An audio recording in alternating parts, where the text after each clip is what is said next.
Fala, minha gente, a graça e a paz de Jesus seja com vocês. Que alegria estarmos aqui novamente para mais um vídeo. Hoje vamos embarcar numa viagem extraordinária sobre um tema maravilhoso da Palavra de Deus, que é a promessa que moldou a história de um povo e que até hoje nos ensina lições poderosas sobre fé e confiança. Você já parou para pensar no peso que uma promessa tem na sua vida? Quando alguém que você ama e confia promete algo, isso gera uma expectativa, uma esperança, na verdade? Pois bem, a nossa aula de hoje é sobre a maior de todas as promessas territoriais da história da humanidade, a terra prometida a Israel. Desde o chamado de Abrão, lá em Gênesis, Deus estabeleceu um plano grandioso, dar uma terra especial para a sua descendência. Mas, preste atenção, essa não era uma simples transação imobiliária divina. A terra prometida era um símbolo poderoso de provisão, do cuidado e da fidelidade de Deus. Era o palco onde a história da redenção iria se desenrolar. Ao longo da nossa conversa aqui, vamos descobrir juntos como essa promessa feita a Abraão, Isaque e Jacó se tornou o fio condutor da jornada de Israel. Veremos que a fidelidade de Deus é constante, mas ela nos convida a uma parceria de fé e coragem. Espero que estejam preparados. Então, vamos ao nosso primeiro tópico. Tópico 1. Vamos falar sobre a semente da promessa no coração dos patriarcas. Tudo começa com um chamado audacioso. Imagine aquela cena. Abrão, um homem já com 75 anos, vivendo confortavelmente em sua terra natal, com sua família e seus costumes. De repente, ele ouve uma voz, e é a voz de Deus, dizendo a ele: saia da sua terra, do meio dos seus parentes, da casa do seu pai, e vá para a terra que eu lhe mostrarei. Gênesis 12, versículo 1. Pensem no que isso significava.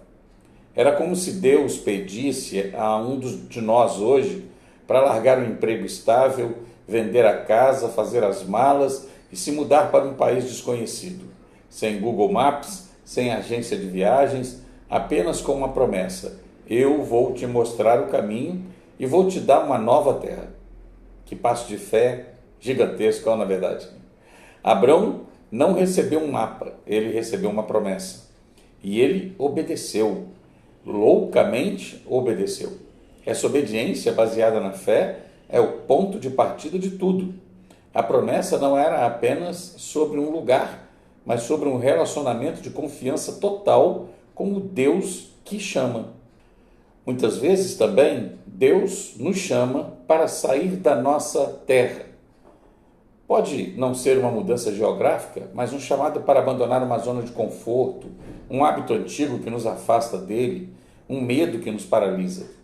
A pergunta para nós hoje é: qual é a terra, o lugar de conforto que Deus está te chamando para deixar para trás, a fim de que você possa experimentar as promessas dele? A obediência, mesmo sem entender todo o percurso, ativa as bênçãos de Deus em nossa vida. Vamos fazer algo prático para a gente fixar isso aí.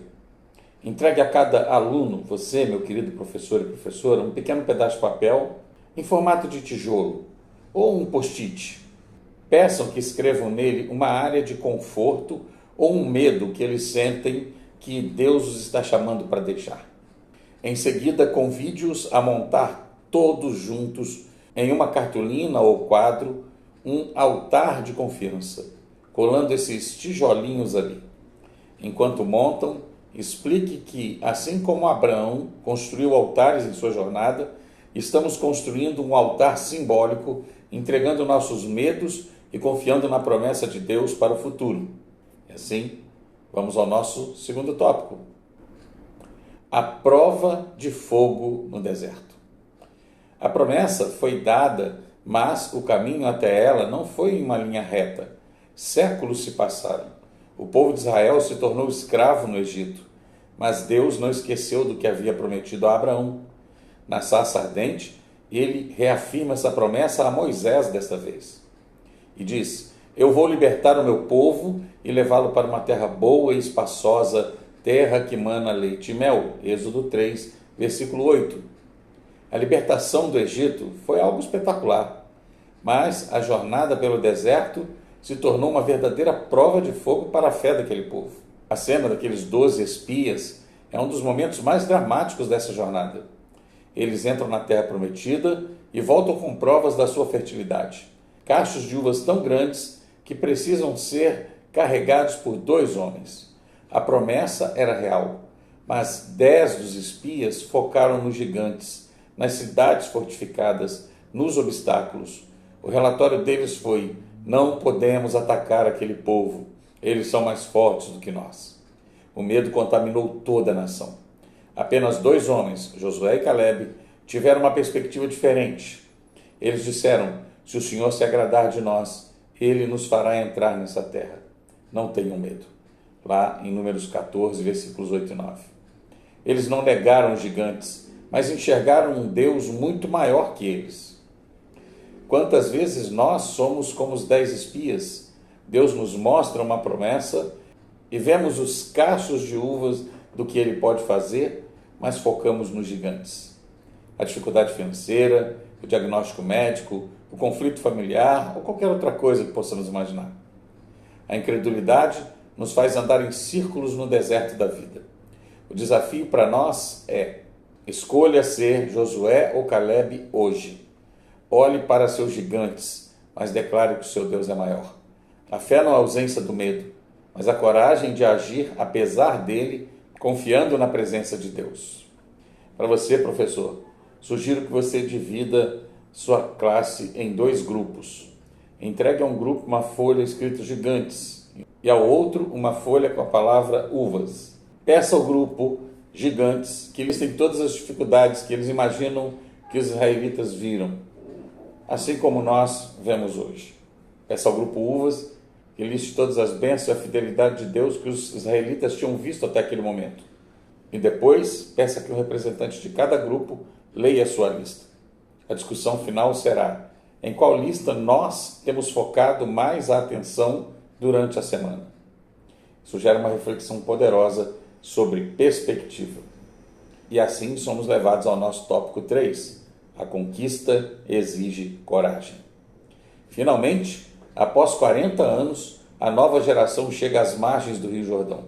Moisés já não está com eles. O novo líder é Josué, um dos espias fiéis, e Deus vem a ele com uma ordem e uma promessa: seja forte e corajoso, porque você conduzirá esse povo para herdar a terra que eu prometi sob juramento aos seus antepassados. Ninguém conseguirá te resistir. Josué, capítulo 1, versículos 5 e 6.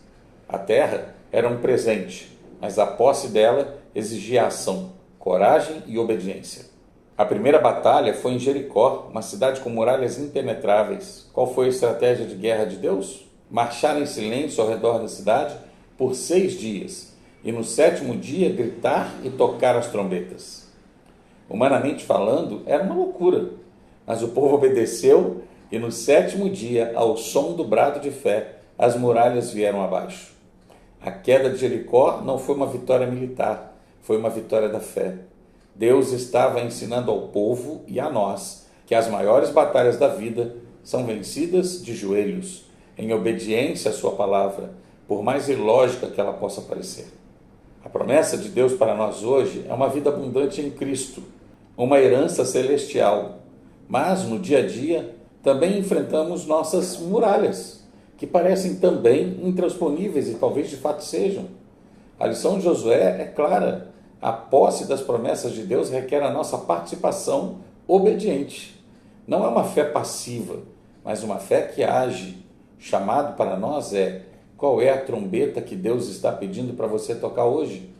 Pode ser um ato de perdão, uma conversa difícil que você precisa ter, um passo de obediência em uma área específica. Seja forte e corajoso, pois o Deus que derrubou as muralhas de Jericó é o mesmo que luta por você. Para você, professor, professora, entregue também a cada aluno um pequeno cartão e uma caneta. Peça que desenhem uma muralha e escrevam nela o nome de um desafio ou obstáculo que estão enfrentando, e em seguida peça que do outro lado do cartão escreva uma promessa da palavra de Deus que se aplique àquela situação. Se precisar, ajude-os com versículos bíblicos como Filipenses 4,13, Romanos 8,37 e alguns mais. O objetivo é que eles saiam da aula com uma ferramenta prática quando olharem para a muralha do problema, devem virar o cartão e declarar a trombeta da promessa de Deus sobre aquela situação. Finalmente, concluímos que a promessa da terra prometida de Abraão a Josué é uma demonstração da fidelidade de Deus. Ele promete e ele cumpre. Mas aprendemos também que as promessas de Deus nos convidam a uma parceria. Ele nos chama a sair da nossa zona de conforto, a confiar nele, mesmo quando os gigantes parecem grandes demais, e a agir com força e coragem, obedecendo à sua voz. A história de Israel é a nossa história. Cada um de nós está em uma jornada caminhando em direção às promessas que Deus tem para nós. Que a lição de hoje fortaleça o seu coração. Não importa o tamanho do deserto ou a altura da muralha, o nosso Deus é fiel para cumprir cada uma de suas promessas. Confie, obedeça e marche, pois a vitória é garantida nele. Que Deus abençoe ricamente a sua aula, que Deus abençoe ricamente a sua turma e a vida de cada um dos seus alunos e colegas de classe. Nos vemos no próximo vídeo, quando começaremos a falar sobre a Bíblia e a saúde mental. Tive a alegria de escrever essas lições e terei o prazer de compartilhar com você aqui o resumo de cada um desses estudos. Forte abraço, fica na paz do Senhor.